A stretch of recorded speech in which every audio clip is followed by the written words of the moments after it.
When this school was in use, children had to walk to school. Most children lived on farms, so the school term took place in the winter months because they had to help with the farm work during the warmer months of the year. Also in this school, there were only 7 grades at that time, 1st through 7th grade.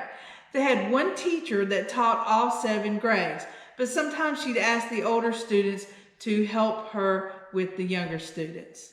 In one-room schools in the 1800s, students learned the basics, reading, writing, and arithmetic. One component of learning to read is learning how to pronounce words and how to spell words, and the teacher would help students with this by having them participate in a spelling bee. In the spelling bee, the teacher would have them line up in front of the classroom, and she would call out words and they would have to spell them. If they spelled a word incorrectly, they would have to sit down.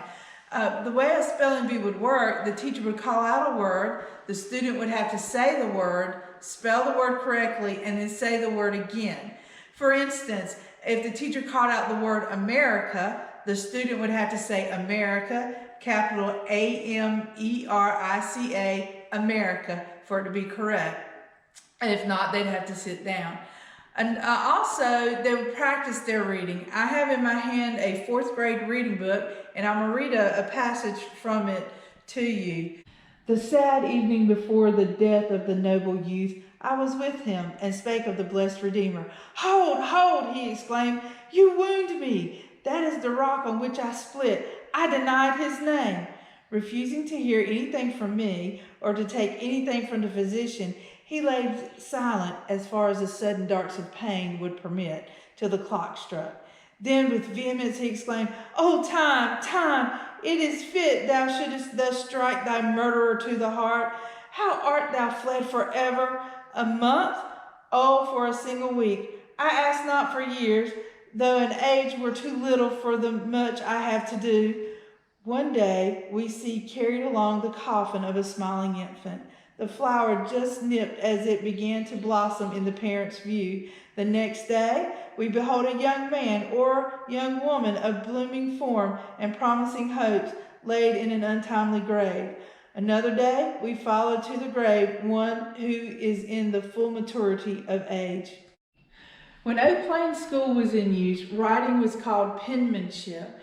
And in the 1st grade, students were taught to write in cursive right off the bat. And you see here we have a copy of the alphabet written in a Spencerian style of cursive writing, which is the way they would learn how to write. As you see, this looked nice and neat and pretty. And that's important because a long time ago, having neat handwriting was stressed. If you had sloppy handwriting, you would get a bad grade.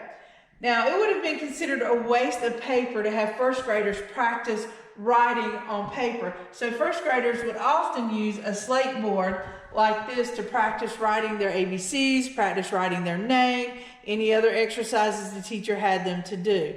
Now, older students would have used a slate board, or they had another option. Older students could have written on paper using a pen dipped in ink, which we have right over here. We have an inkwell. And we have a wooden pen in there, and they would just dip it in the ink and then write on their paper that way. Something else with handwriting as well. When this school was in use, they didn't think it was normal to write with your left hand, and I will admit I'm a lefty, so they would have made left-handed people like me write with their right hand. Fortunately, that is not done today. Students in the 1800s learned math like you guys learned math. They learned addition, subtraction, multiplication, division, and they also learned fractions. The main difference is they didn't have calculators to help them do the math. And so there was a lot of memorization and maybe counting on their fingers, writing it down and figuring it out on paper or their slate board. They would also have word problems, which I know you 4th graders are familiar with. And I have a book here with some word problems in it. And I'm going to read some of the word problems to you. And you'll notice that a lot of these are farm related. And that is because, as we said earlier, most children grew up on a farm. So these problems were relatable to their life. For example, this word problem says, a farmer agreed to give a laborer $6 for every 3 days' work. How much did he receive a week, allowing 6 working days in a week, and how much a month, allowing 4 weeks in the month. So there's one about how to pay a farm laborer. Here's one about buying cloth so you can make clothes. It says, how many yards of cloth at $2 a yard can be bought for 4 reams of paper at $5 a ream? And you need paper to do templates and stuff for the making clothes. So that's where the paper comes in.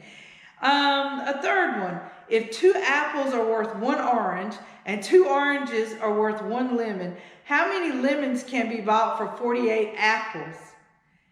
And then the final problem I'll share with you says, bought 5 firkins of butter for $35. For what must I sell it to gain $10? What is the gain on each firkin? So you guys take a few minutes and sit down and see if you can figure those math problems out.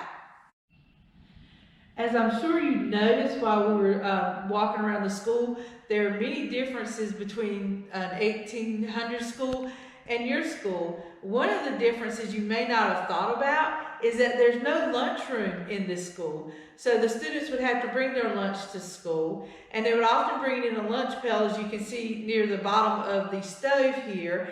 And while they did have a stove in the school, it was mainly used for heating, not for cooking.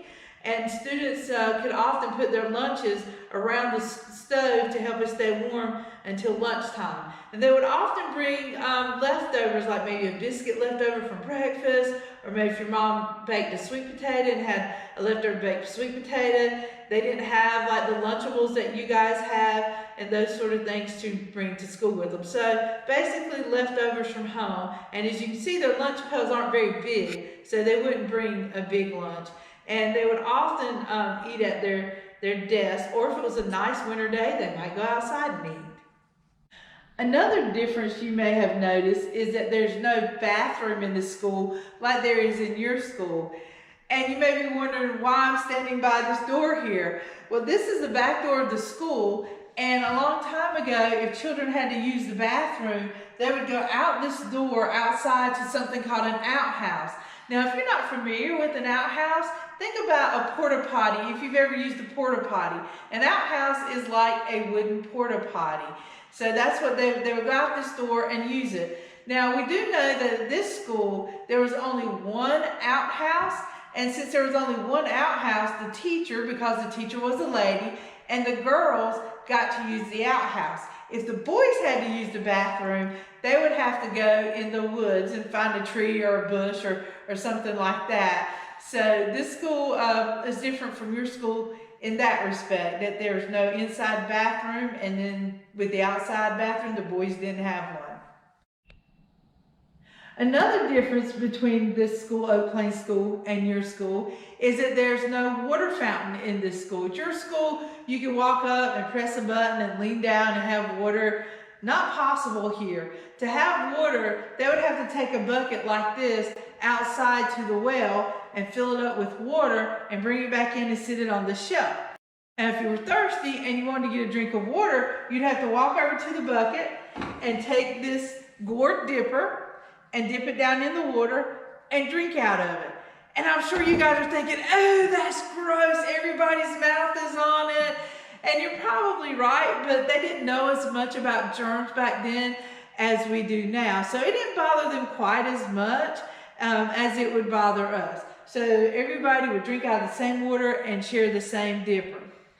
Now another difference that isn't as visible as a bucket of water here is how they would discipline students. Okay, at your school, if someone gets in trouble, they probably get sent to the principal's office, their assistant principal's office, or their parents get called, that sort of thing. Well, in this school, there was no principal, and they didn't have telephones back then, and the teacher was a person in charge, so the teacher could discipline the children.